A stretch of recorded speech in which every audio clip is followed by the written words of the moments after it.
Today, I'm personally speaking. Our guest is the great actor Steve Guttenberg, an old and dear friend, talking about the faith, the values that have mattered to him most in his life. Stay with us.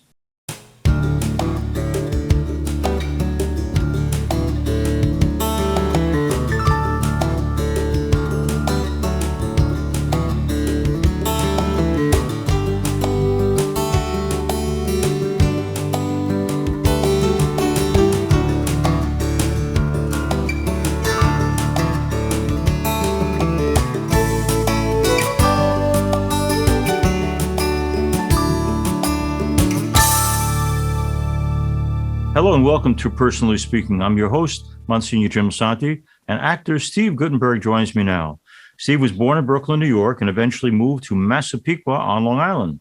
One of his first major roles was when he was 20 years old for the film The Boys from Brazil, where he co-starred with Gregory Peck and Laurence Olivier. Steve is best known for his leading roles in the Hollywood hits of the 1980s and 90s, like Police Academy and three of its sequels, Cocoon, Short Circuit, and Three Men and a Baby with Tom Selleck and Ted Danson. Steve recently appeared in the new film Roe vs. Wade, co-written and co-directed by Nick Loeb, featuring Jon Voight and Robert Davi. Steve has been married to Emily Smith since January of 2019. He's here with us today to talk about his life, his career, his family, and the values that matter the most to him. Joining me now, I'm so pleased to welcome back to Personally Speaking, the great actor and wonderful friend, Steve Guttenberg. Let me ask you, because since I last interviewed you, Steve, well, first of all, for our viewers around the country, I read the Bible regularly, but some days when I'm not up for something serious, I take out my other Bible, the Guttenberg Bible. Steve, tell me about, I know this book came out years ago, but how come? It was, I thought it was a good story. Yeah. About a guy who starts from zero and was able to climb to top of the mountain. Mm-hmm. And I thought it was a funny story. And if somebody could get some inspiration from it, all the better. Yeah, I totally agree with you. And I wanted to tell my story because it was a neat, unique story about closed doors. Mm-hmm. And how they appear to be locked, how they appear to be 20 feet tall, so heavy that you can't move them.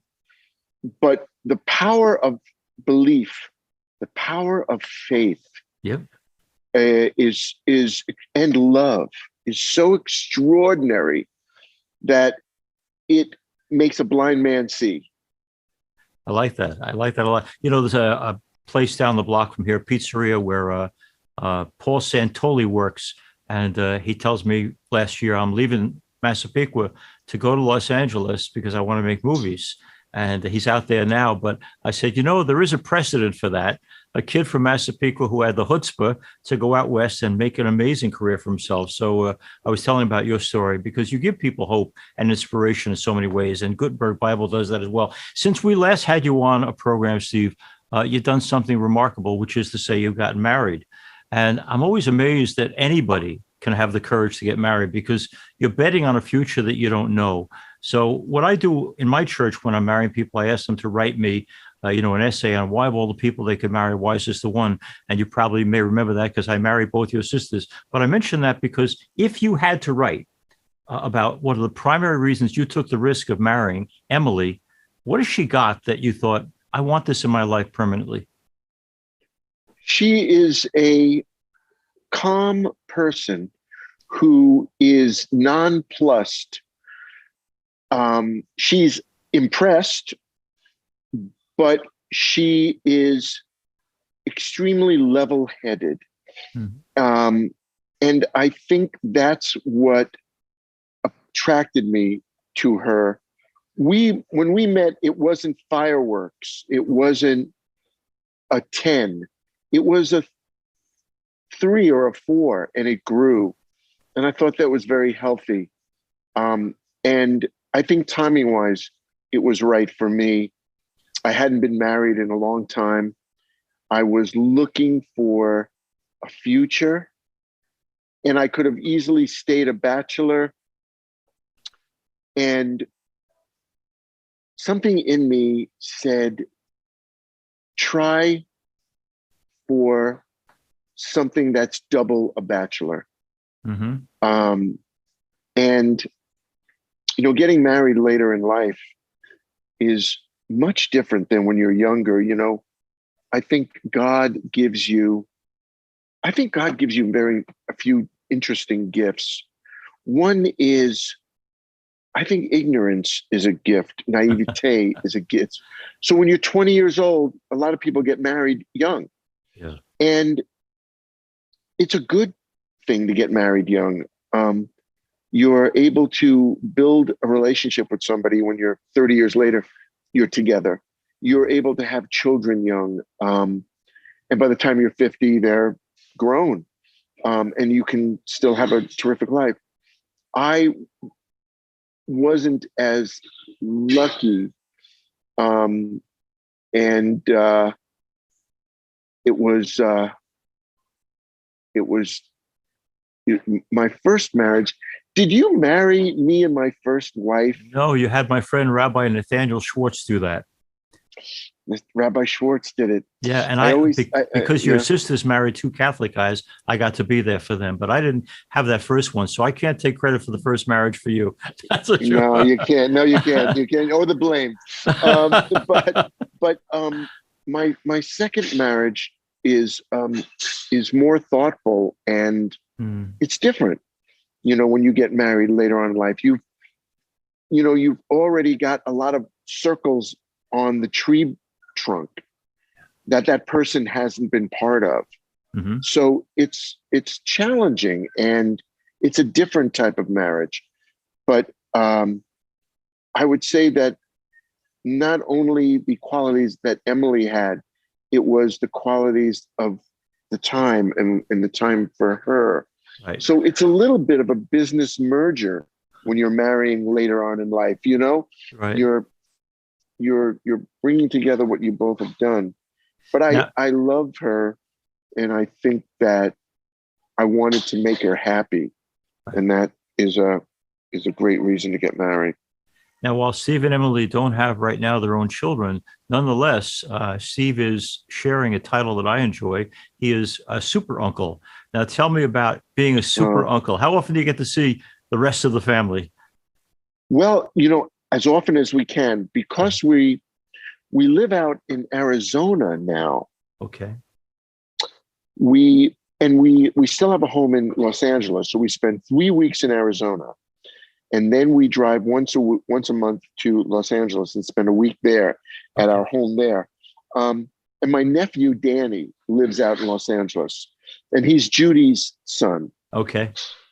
And I can see him whenever we're out. So I see him once a month. That's great. My other nieces, one niece just graduated with her doctorate in physical therapy. From Creighton University in Omaha. So she just graduated. She's living now with my mom and dad, my sister Susan, my brother-in-law Bob, and my niece Carly have moved in. So everybody takes care of mom and dad. And the reason that we moved out from Los Angeles to Phoenix is to be closer to the family. Yeah.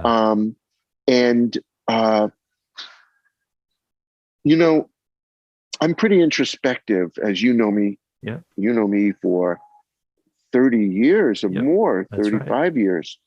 And I'm always trying to figure out what's the meaning of this whole thing. Yeah. And I've always been a very family-oriented guy, even though I don't have my own kids. Mm-hmm. So we all, as you know, we were living in New York. My brother-in-law, Bob, got a great job in Scottsdale, Arizona. So Susan and Bob, 5 years ago, moved to Scottsdale, Arizona.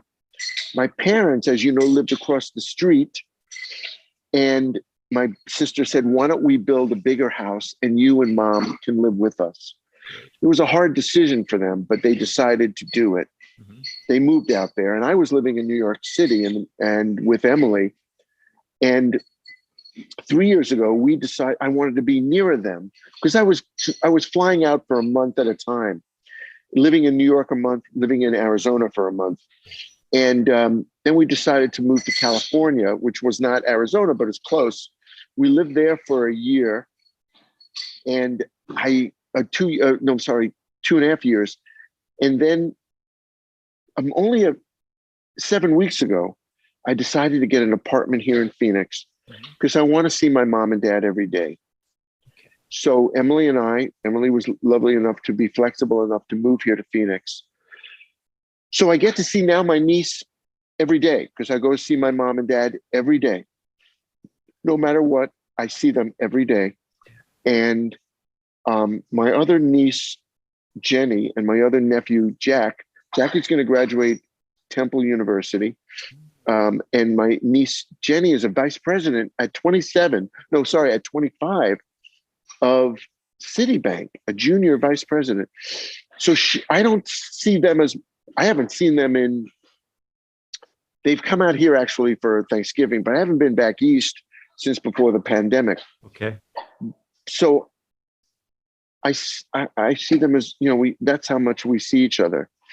But Steve, that love you have for your parents, which I love about you, obviously you feel that in raising you and Susan and Judy that they did a remarkable job. But tell me, when you look back at your parents, what did they do right? they gave me attention. Okay. They gave me attention. Right. I was the number one thing in their life. My dad is not a golfer. My dad does not go out with the boys after work. My dad does not have any hobbies. Mm-hmm. My dad loved to mow the lawn, take care of the yard. My dad fixed the house, cleaned the gutters, fixed the attic, fixed the heating system. My dad was always around. Mm-hmm. My dad got off from work at 5:30 and he worked in Syosset. We were in Massapequa. He would go get right off of work. All the boys would go out for a drink. He would get on the Oyster Bay Expressway going south and get off at Boundary Avenue, go to Baldwin Drive and make his way to Wyoming Avenue. And he would be home at 6:00. And my mom was home till I was 12 years old all the time. Then she took a job on Hempstead Turnpike at a podiatrist's office. So she would come home about 5:30 and start dinner, and I would watch my sisters. But every night, my mom and dad were home, and every night we ate at their kitchen table. And I personally, for me and my sisters, not for anyone else, it was a very powerful experience to see my parents every night. I know a lot of kids whose parents were golfers, country club people, travelers, and it was a different relationship. So I think that's what makes us so close. My dad one time didn't take a vacation for 16 years. He took the money instead of taking a 2-week vacation to help take care of us kids and my mom. Or everybody on my block would go away, whether it's to Lake George or on some sort of vacation. And they would give me the job of feeding their dogs and, watering their plants. And we were home all the time. So why were we that close? I think because my parents were home all the time. What's great about you, Steve, is lots of parents, I think, do make sacrifices for their kids, but I'm not always sure that the kids appreciate them. The great thing about you is that you've always had a sense of, I know where I come from. I know who these people are. I know what they've given me. You don't forget, which is a wonderful, wonderful thing. Part of the upbringing I wanted to ask you about, too, is I never asked you this before, but obviously raised Jewish, but were you bar mitzvahed? Yes, I was bar mitzvahed at Hillel. It's a temple it's closed now. It's across from it's across from the Cherrywood Shopping Center. Okay. On Hicksville Road. Mm-hmm. Across from it, there's a house, and I think it's a podiatry center. Okay. It was a 3-bedroom house, and the 3 bedrooms were used as classrooms. Okay. And the living room and the dining room were the sanctuary. And Rabbi Kapner was my teacher and my rabbi, and I was bar mitzvahed there 58, so it's 68, 71. Okay. And I got a very good experience. I had a very good experience with Judaism, and I still am religious and still am very observant. Yeah. And at the same time, I always talk about you, Jim. I have some religious heroes. You are one of them. Rabbi Kapner is one of them, and Joel Osteen Oh, is sure. one of them. Yeah. And of course, the men from the Bible, whether it's Moses or Jesus, and or David, so I always had a strong. I'm also quite spiritual, even on my own, without religion. I know that I'm not alone in this world, and I know that I know the enemy is around, and I know that God is around. Yeah. And so many times in my life, I think that God has made the ball miss me, has made me go right instead of left, and right was the right way. I think so many times God has just taught me lessons when I've gone into a dark place, gone, as I call it, too far from the boat. I think God said, go back to the boat. And although I have been far away from the boat at times, not so far that I have lost who I am. Now, I'm in a very dangerous business. Show business is very dangerous. It's full of temptation, of ambition, unbridled ambition. There's a great line from Hunter S. Thompson. He says, show business is a plastic hallway lined with pimps and thieves where good men die like dogs. There's also a negative part. And the fact is that it's a very rough business with sociopaths, psychopaths, narcissists, and that's for the most part. Now there is that minority of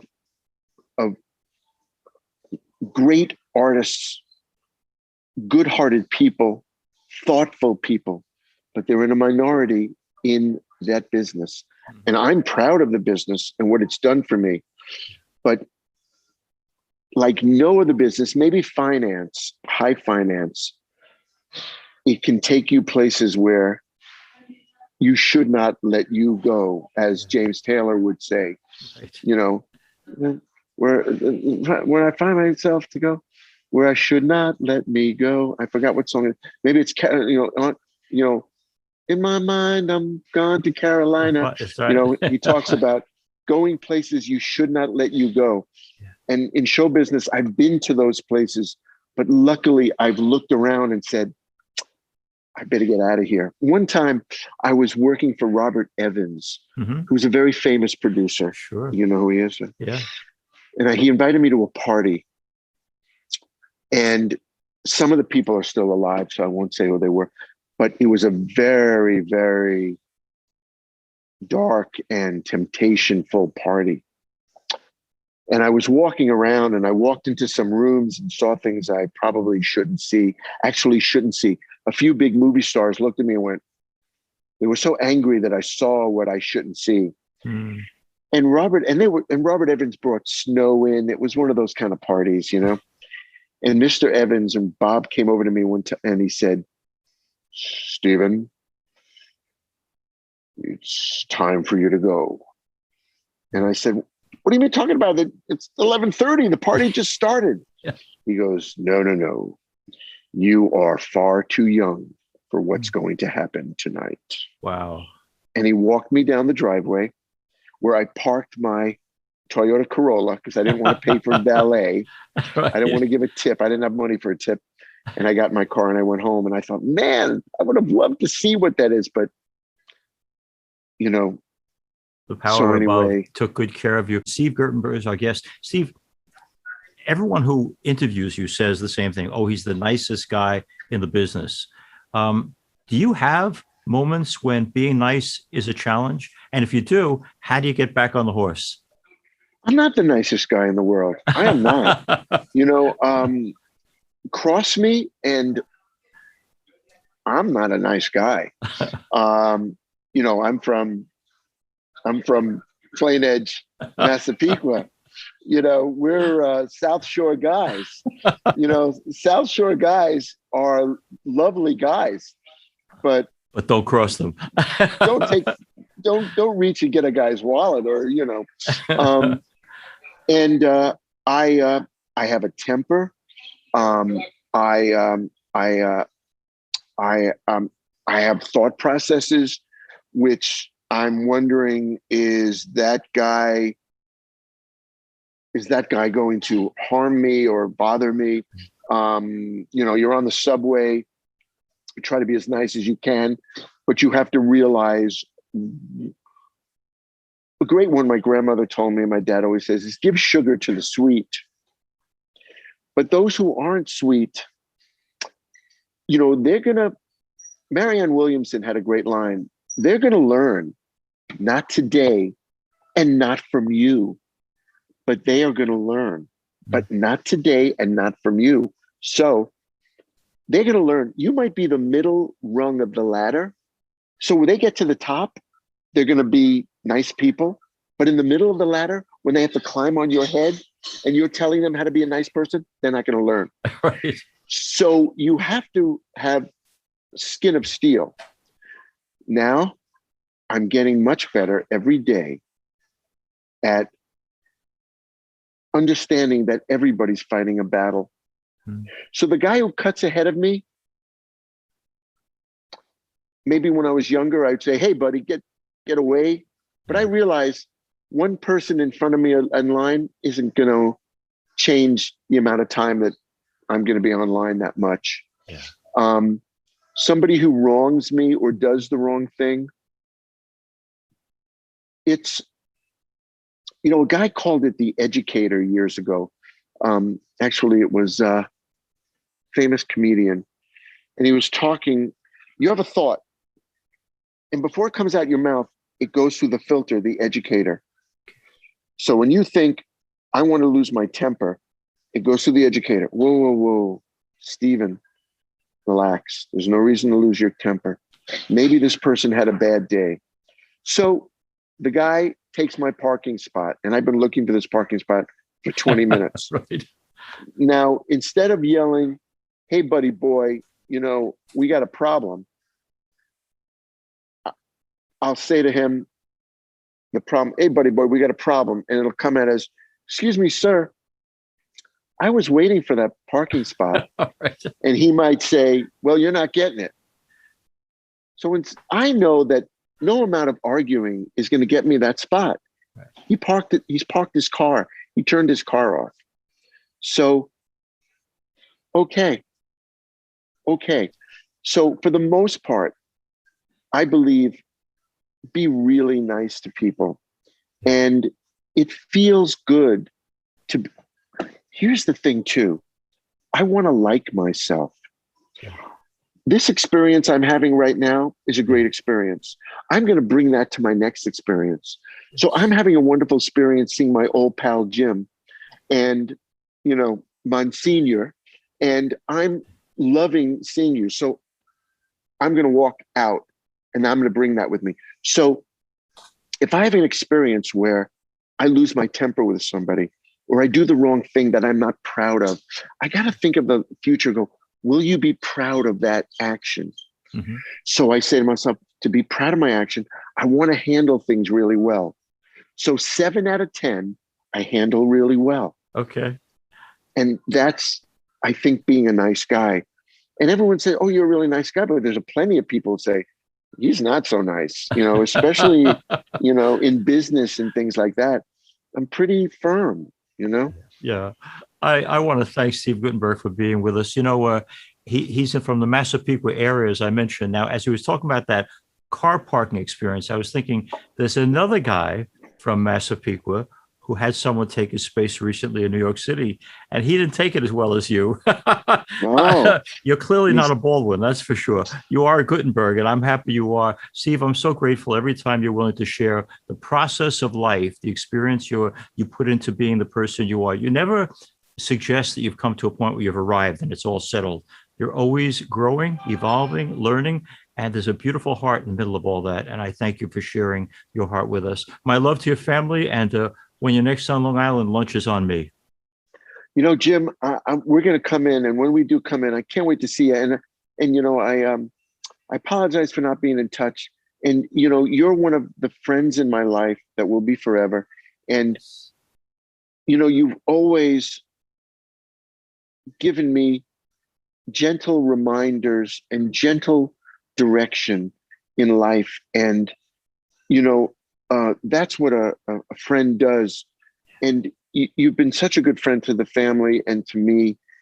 And I admire you and will always love you and care about you. And anything you want, anything I can do for you, with you, Thank you, that's just Steve. forever, Jim. Give That's your forever. family my love. Hatzlaha, braha, and mazel. I want them to have it all. Thank you, my Thanks friend. so much, Jim. I love you. As we end today's program, I want to thank all of you for being with us. If you have any questions or comments about the show, you can reach me at personallyspeakingpodcast@gmail.com. You can also go to past episodes by going to YouTube and punching in Personally Speaking with Msgr Jim Lisante. And don't forget to click, like, and subscribe. Also, Personally Speaking is available as a podcast on personallyspeakingpodcast.buzzsprout.com or www.closeencountertv.com or www.ollmp.org. I'd like to thank all of you who are out there supporting our program.